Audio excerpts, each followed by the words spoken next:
Do any of you guys know who John Coltrane is? Nobody? Okay. So, John Coltrane's a tenor saxophone player. He lived, he's in his prime, late 50s into the 60s. He died in 1967, but he played jazz during that time. That was a big era of jazz, and those 2 decades were full of jazz. It was a huge part of pop culture at that time. That's next question. Does anybody know what jazz is? Any idea? What do you think jazz is? It's a type of music. Okay, yeah. But it's a very specific type of music that involves a lot of improvisation. So that's what makes it unique from other music, is that people can take, 12-bar melody and turn it into a 5, 10, 20-minute, 2-hour piece. And John Coltrane is one of the most prominent people of jazz.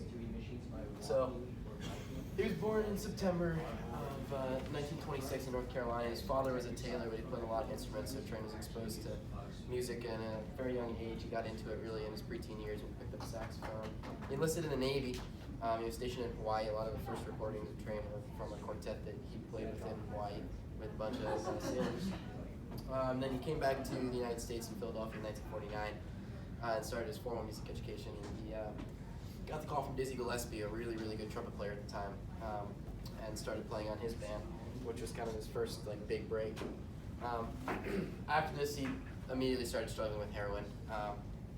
Heroin was a big issue for a lot of the jazz cats at the time. A lot of people struggled with it, and you see I put a couple quotes from National Institutes of Health here, but all the big jazz names, we're talking Charlie Parker, John Coltrane, Wynton Kelly, Cecil Taylor, everybody that was in the jazz scene at the time was struggling with a heroin addiction, alcohol abuse, and they all died at an early age as a result of cirrhosis and hepatitis and other drug-related diseases. But he got his break with Miles, and at this point, he was still on heroin. It was causing him a lot of problems. It actually got him fired, not once, but twice from Miles's band. And after the second time, he got his stuff together and cleaned up. After the second time he was fired, that night, he never touched heroin again. And there's a lot of quotes from his family members and his friends about the struggles with withdrawal and how he went through that over the course of a couple of months. He then stepped out after that and started leading his own band for a while. He got hired again by Miles for the Kind of Blue record, which is just a milestone record in music history. It's something that influences all kinds of music to this day. If you haven't heard it, I recommend checking it out. At the same time that he was doing this Kind of Blue stuff, this really modal jazz, it doesn't have a lot of chord changes, it's pretty simple. He was also doing his own thing called Giant Steps, which is another really key album, but it's got a bunch of chord changes, and it's just crazy, lots of notes, lots of soloing. So on here I want to just give a little idea of what that sounds like. So here's an example of So What. This is off of Kind of Blue. I hope this works. I'm gonna try this again. It worked on my computer. So we'll see if it pops up. Any thoughts, Ms. Park? Oh, there it is. Yeah. Perfect. It's just really slow.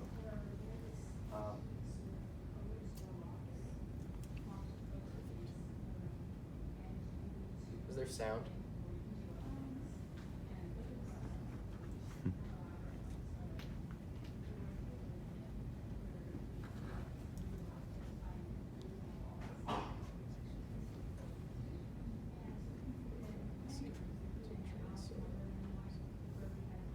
Try the sound on the video itself. Oh, there we go.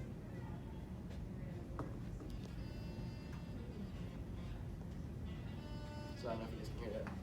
So this is Trane. He's playing not very many notes,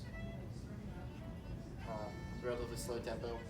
He's using a lot of motifal ideas. So it's just the same chord for almost 32 bars, and the chord changes once in 32 bars. And then in complete opposite of that, we have this Giant Step stuff over here. Where'd it go? This is a lot better on the computer. So we'll go have a look at Giant Steps here, and this is just the complete opposite. So it's got to be a presentation.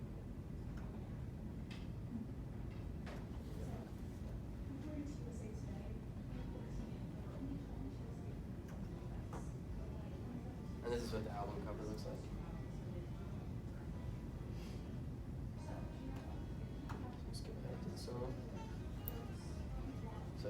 crazy amount of notes.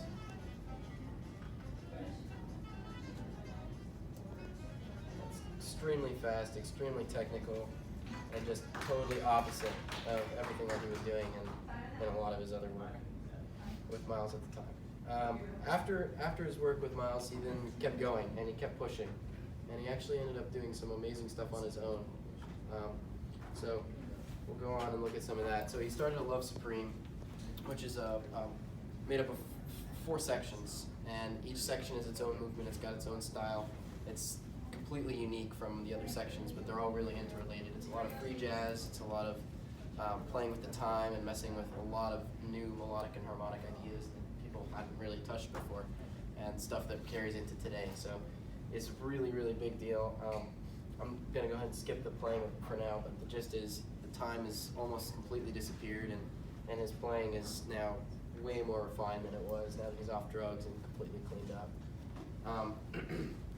People admire him to this day quite a bit. I personally think he's probably the best musician that's ever lived. The way that he interacted with music and made music is extremely unique and wonderful, and you can read these quotes for yourself on here. But that giant steps matrix that I talked about is a chordal matrix and structure that's still used today in a lot of music, and those minor third immediate relationships. He was like the first person to ever explore that and ever utilize those, and the fact that that's carried on 50, 60 years later is really impressive, and I think extremely awesome. So here's some citations if anybody's interested in having questions.